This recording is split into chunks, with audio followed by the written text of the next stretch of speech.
ನಮಸ್ಕಾರ ಸ್ನೇಹಿತರೆ, ಹೇಗಿದ್ದೀರಿ ನೀವೆಲ್ಲ? ಅನ್ನಿಸ್ ಫ್ಯಾಮಿಲಿಗೆ ಸ್ವಾಗತ.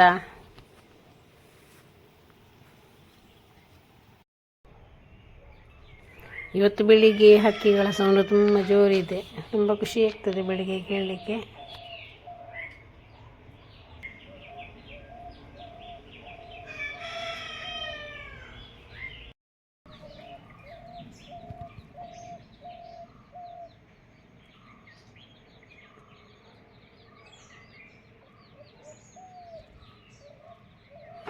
ಇವತ್ತು ಒಂದು ಸಿಂಪಲ್ ಆದ ವಿಡಿಯೋದಲ್ಲಿ ನನ್ನ ದೈನಂದಿನ ಕೆಲಸವನ್ನು ನಿಮ್ಮೊಂದಿಗೆ ಶೇರ್ ಮಾಡ್ತಾ ಇದ್ದೇನೆ.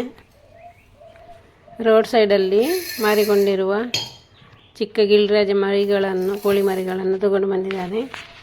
ಅದಕ್ಕೆ ಸ್ವಲ್ಪ ಫುಡ್ಡನ್ನು ರೆಡಿ ಮಾಡ್ತಾ ಇದ್ದೇನೆ.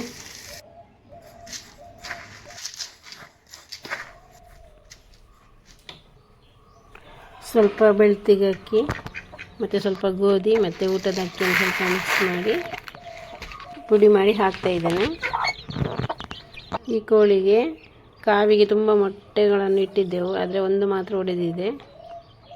ಉಳಿದ ಮೊಟ್ಟೆಗಳೆಲ್ಲ ಹಾಳಾಯಿತು, ಈಗೆಂದು ಗೊತ್ತಿಲ್ಲ. ಆದ ಕಾರಣ ಅದೇ ಸಮಯದಲ್ಲಿ ಚಿಕ್ಕ ಚಿಕ್ಕ ಮರಿಗಳನ್ನು ತಗೊಂಡು ಬಂದಿದ್ದೆವು. ಅದನ್ನು ಈ ಕೋಳಿಗೆ ಕೊಟ್ಟೆವು. ಅದು ತುಂಬ ಚೆನ್ನಾಗಿ ನೋಡಿಕೊಳ್ತಾ ಇದೆ.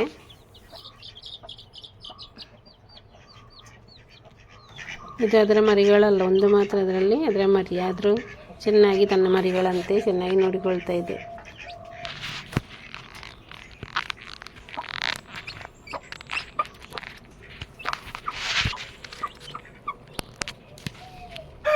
ಮತ್ತು ಟಾಕಿಗಳಲ್ಲಿ ತಿಲಾಪಿಯ ಮೀನುಗಳಿವೆ. ಅದಕ್ಕೆ ಬೆಳಿಗ್ಗೆ ಹೂ ಅಥವಾ ಅನ್ನ ಅಥವಾ ಪಪ್ಪಾಯಿ ಎಲೆ ಇಲ್ಲದಿದ್ದರೆ ಅದರ ಫುಡ್ಡನ್ನು ಹಾಕೋದು. ಯಾವುದಾದ್ರು ಒಂದು ಫುಡ್ಡನ್ನು ಅದಕ್ಕೆ ಬೆಳಿಗ್ಗೆ ಕೊಡಲಿಕ್ಕಿದೆ. ಕೆಲವೊಮ್ಮೆ ಮೀನುಗಳು ಕೈಗೆ ಕೂಡ ಹಿಡಿಲಿಕ್ಕೆ ಸಿಗ್ತವೆ. ಈಗ ಒಂದು ಕೂಡ ಹತ್ತಿರ ಬರೋದಿಲ್ಲ. ಅದಕ್ಕೀಗ ಹಸಿವಿಲ್ಲ ಆದ ಕಾರಣ ಎದುರು ಬರುವುದಿಲ್ಲ. ಹಸಿವಿದ್ರೆ ಬೇಗನೆ ಬರುವುದು.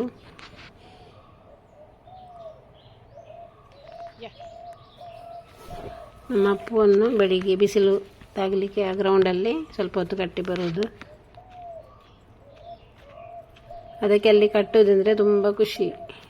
ಒಳ್ಳೆ ಬಿಸಿಲು ಕೂಡ ಬೀಳ್ತದೆ ಮತ್ತು ಸುತ್ತಮುತ್ತಲೆಲ್ಲ ಒಳ್ಳೆ ಪ್ರಕೃತಿಯನ್ನು ನೋಡಲಿಕ್ಕೆ ಆಗ್ತದೆ. ಆದ ಕಾರಣ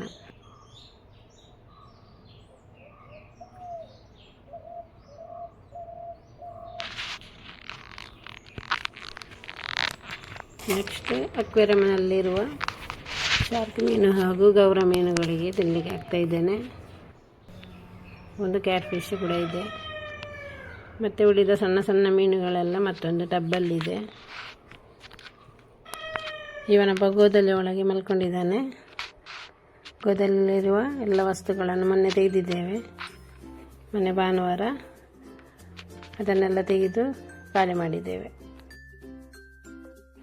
ಇವನೊಬ್ಬ ದೊಡ್ಡ ಕಳ್ಳ. ಅದು ದೊಡ್ಡದಾಗಿ ಬೇಕಾದರೆ ತುಂಬ ಕಷ್ಟ ಇತ್ತು. ಅದರ ನೇಜನೆಲ್ಲ ಇವ ತಿಂತಿದ್ದ.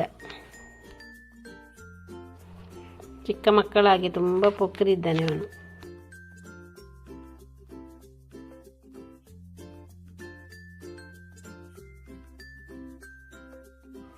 ಕ್ರಿಸ್ಮಸ್ನ 10ನೇ ದಿನ ಮೂವರು ರಾಜರುಗಳ ಹಬ್ಬವನ್ನು ಆಚರಿಸ್ತೇವೆ, ದೇವರ ದರ್ಶನದ ಹಬ್ಬ. ಆ ದಿವಸ ಗೋದಲಿಯನ್ನೆಲ್ಲ ಖಾಲಿ ಮಾಡ್ತೇವೆ. ಎಲ್ಲ ಗೋದಲಿಯಲ್ಲಿರುವ ಕುರಿಗಳನ್ನು ಅಥವಾ ಎಲ್ಲ ಅದರಲ್ಲಿರುವ ವಸ್ತುಗಳನ್ನು ಎಲ್ಲ ತೆಗೆದು ಕ್ಲೀನ್ ಮಾಡಿ ಅದನ್ನು ಭದ್ರವಾಗಿ ತೆಗೆದಿಟ್ಟುಕೊಳ್ತೇವೆ. ಇನ್ನು ಇದನ್ನು ತೆಗೆದು ಬರುವ ವರ್ಷದ ಕ್ರಿಸ್ಮಸ್ಸಿಗೆ ನಾವು ಕೆಲಸ ಮಾಡುವಾಗ ಇವನಿಗೆ ಕೂಡ ಕೆಲಸ ಮಾಡಲಿಕ್ಕೆ ತುಂಬ ಇಂಟ್ರೆಸ್ಟ್. ಇದರಲ್ಲಿ ಸ್ವಲ್ಪ ಮಾತ್ರ ಹೊಸತು, ಉಳಿದದೆಲ್ಲ ಮೊದಲು ತುಂಬ 4-5 ವರ್ಷದ ಮೊದಲು ತಂದ ಹೂಗಳು. ಹಾಗೆ ಏನು ಹಾಳಾಗಲಿಲ್ಲ. ಅದನ್ನು ಅದೇ ಟೈಮಲ್ಲಿ ತೆಗೆದಿಟ್ಟರೆ, ಜಾಗ್ರತೆಯಾಗಿ ತೆಗೆದಿಟ್ಟರೆ ಏನು ಹಾಳಾಗುವುದಿಲ್ಲ. ಹಾಗೂ ಕ್ರಿಸ್ಮಸ್ ಟ್ರೀಯಲ್ಲಿರುವ ವಸ್ತುಗಳನ್ನು ಎಲ್ಲವನ್ನು ತೆಗೆದಿಡ್ತೇವೆ. ಸ್ಟಾರ್ಗಳನ್ನು, ಮಿನಿಯೇಚರ್ಗಳನ್ನು ಎಲ್ಲವನ್ನು ಇದೇ ರೀತಿ ಭದ್ರವಾಗಿ ತೆಗೆದಿಟ್ಟುಕೊಳ್ಳುವುದು.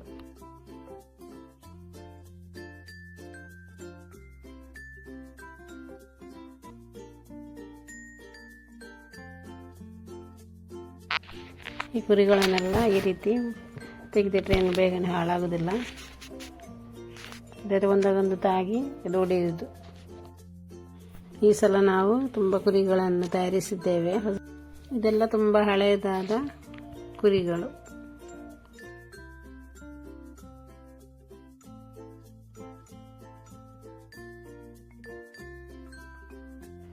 ಕೋಳಿ ಮರಿಗಳನ್ನು ಈ ರೀತಿ ಬಾಕ್ಸಲ್ಲಿ ಹಾಕಿ ಕೊಟ್ಟಿದ್ದಾರೆ. ಚಿಕ್ಕ ಚಿಕ್ಕ ಮರಿಗಳು. ಕೋಳಿ ನೋಡಿಕೊಳ್ಳುವುದರಿಂದ ನಮಗೆ ಟೆನ್ಷನ್ ಇಲ್ಲ. ಅದನ್ನು ಇಲ್ಲದ್ರೆ ಕರೆಂಟಲ್ಲಿ ಶಾಖಕ್ಕೆ ಇಡಬೇಕಾಗ್ತದೆ.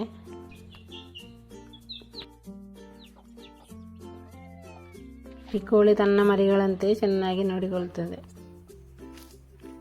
ನಾನು ಸಮಯ ಸಿಕ್ಕಾಗಲೆಲ್ಲ ಸ್ವಲ್ಪ ಸ್ವಲ್ಪ ಮನೆಗೆ ಬೇಕಾಗುವ ತಲೆದಿಂಬನ್ನೆಲ್ಲ ರೆಡಿ ಮಾಡುತ್ತಾ ಇದ್ದೇನೆ.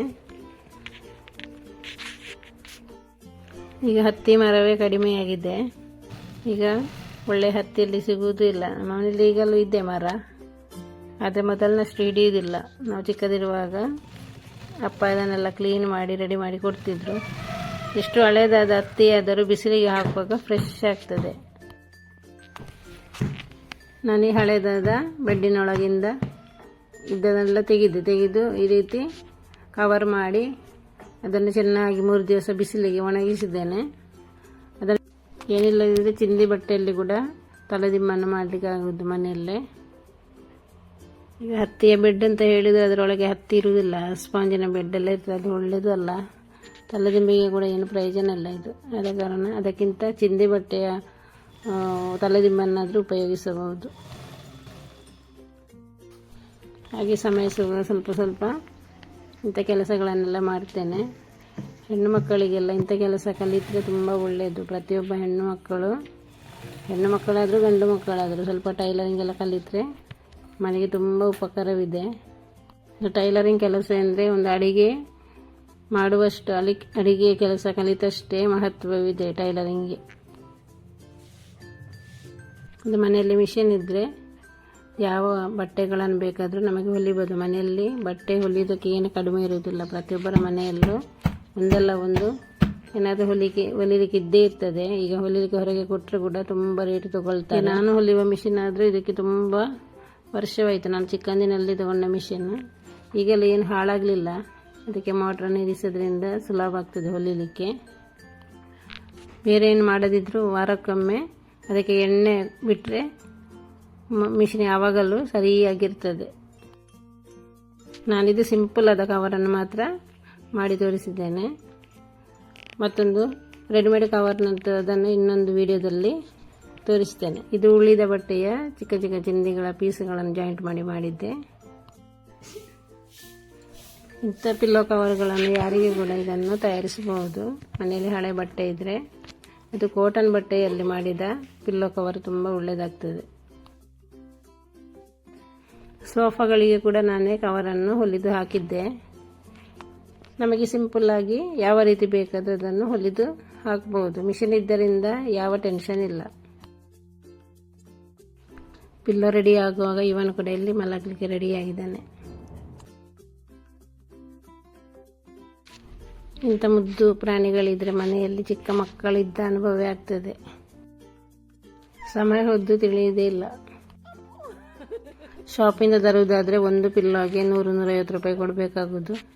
ಅದಕ್ಕಿಂತ ನಮಗೆ ಮನೆಯಲ್ಲಿದ್ದ ಹಳೆಯ ಬೆಡ್ಡಿನ ಕಾಟನ್ನಿಂದ ಅಥವಾ ಇಂಥ ಹತ್ತಿ ಮನೆಯಲ್ಲಿದ್ದರೆ ಅಥವಾ ಚಿಂದಿ ಬಟ್ಟೆಯಿಂದ ನಮಗೆ ಪಿಲ್ಲೋವನ್ನು ತಯಾರಿಸಬಹುದು. ನಾನು 16 ಪಿಲ್ಲೋ ಕವರ್ ಮತ್ತು 8 ಪಿಲ್ಲೋವನ್ನು ಸ್ಟಿಚ್ ಮಾಡಿದ್ದೇನೆ. ಈ ಪಿಲ್ಲೋವನ್ನು ಇನ್ನು 2-3 ದಿವಸ ಟೆರೆಸ್ ಮೇಲೆ ಒಣಗಿಸಿದರೆ ಒಳ್ಳೆ ಸ್ಮೂತ್ ಆಗ್ತದೆ. ಪಿಲ್ಲೋಗಳು ಹತ್ತಿ ಚೆನ್ನಾಗಿ ಅರಳುವುದು. ನಾನು ಮನೆಯಲ್ಲಿರುವ ಹಳೆಯ ಬೆಡ್ಶೀಟ್ನಿಂದ ಇಷ್ಟು ಪಿಲ್ಲೋವನ್ನು ಮಾಡಿದ್ದೇನೆ.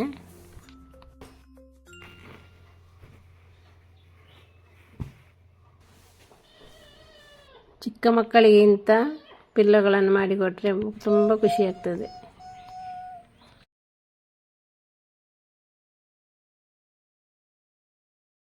ನಮ್ಮ ಈ ಸಿಂಪಲ್ ಆದ ವಿಡಿಯೋ ಇಷ್ಟವಾದರೆ ಲೈಕ್ ಕೊಡಿ, ಶೇರ್ ಮಾಡಿ, ಸಬ್ಸ್ಕ್ರೈಬ್ ಮಾಡಿ. ಇನ್ನು ಮುಂದಿನ ಒಂದು ಒಳ್ಳೆಯ ವಿಡಿಯೋದೊಂದಿಗೆ ಸಿಗೋಣ. ಬಾಯ್.